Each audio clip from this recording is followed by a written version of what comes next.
Hi viewers, welcome to filmy bit. కొన్ని సినిమాలకు సంబంధించిన విషయాలు షూటింగ్ టైంలోనే చాలా ఇంట్రెస్టింగ్గా అనిపిస్తూ ఉంటాయి. భారీ బడ్జెట్ సినిమాలు, స్టార్ హీరోల సినిమాలకు ఇలాంటి విషయాలు ఎక్కువగా జరుగుతూ ఉంటాయి. ఎవరు ఎప్పుడు షూటింగ్ చేయని లొకేషన్లలో సినిమాలను షూట్ చేయడం వల్లనో, లేదంటే కొత్త టెక్నీషియన్లను రంగంలోకి దింపడం లాంటివి చేయడం వల్లనో ఆయా సినిమాలు ఎక్కువగా వార్తల్లో నిలుస్తూ ఉంటాయి. ఇప్పుడు అఖండ 2 సినిమా కూడా అలాగే పలు విషయాల్లో వార్తల్లో నిలుస్తోంది. నందమూరి బాలకృష్ణ హీరోగా, బోయపాటి శ్రీను దర్శకత్వంలో బ్లాక్ బస్టర్ అఖండ సినిమాకు సీక్వెల్ గా రూపొందుతోన్న అఖండ 2 పై మొదటి నుంచి అందరికీ భారీ అంచనాలు ఉన్నాయి.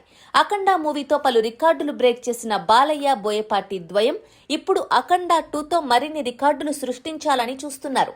పాన్ ఇండియా స్థాయిలో తెరకెక్కుతోన్న ఈ సినిమా డిసెంబర్ 5న ప్రేక్షకుల ముందుకు రానుండగా, మూవీ ఎప్పుడెప్పుడు రిలీజ్ అవుతుందా అని ఆడియన్స్ ఎంతో ఆసక్తిగా ఎదురుచూస్తున్నారు. ఇదిలా ఉంటే ఇప్పుడు ఈ సినిమాకు సంబంధించి ఓ అప్డేట్ వినిపిస్తోంది. అఖండ 2లో ఓ భారీ సాంగ్ ను ప్లాన్ చేయగా, నవంబర్ 3 నుంచి 4 రోజుల పాటు ఆ పాటను మధ్యప్రదేశ్ లో షూట్ చేయనున్నట్టు తెలుస్తోంది. ఇప్పటికే అఖండ 2 కోసం మహాకుంభమేళాకు వెళ్లి కొన్ని షార్ట్స్ ను తెరకెక్కించిన బోయపాటి ఆ తర్వాత చాలా ఎక్కువ మంది డాన్సర్లతో ఓ సాంగ్ ను షూట్ చేశారు. ఇప్పుడు మధ్యప్రదేశ్ లో ఓ భారీ సాంగ్ ను షూట్ చేయబోతున్నారు. చూస్తుంటే అఖండ 2లో ఆడియన్స్ ను సర్ప్రైజ్ చేసే ఎలిమెంట్స్ చాలానే ఉన్నట్టు అనిపిస్తోంది. ఆల్రెడీ ఈ మూవీ గురించి టాలీవుడ్ లోని యంగ్ హీరోలంతా తెగ మాట్లాడుకుంటున్నారని, ఈ సినిమాను ఎప్పుడెప్పుడు చూడాలా అని వెయిట్ చేస్తున్నారని వార్తలొస్తున్నాయి. ప్రజ్ఞా జైస్వాల్, సంయుక్త మీనన్ హీరోయిన్లుగా నటిస్తున్న ఈ సినిమాలో ఆది పినిశెట్టి విలన్ గా నటిస్తుండగా, తమన్ సంగీతం అందిస్తున్నారు.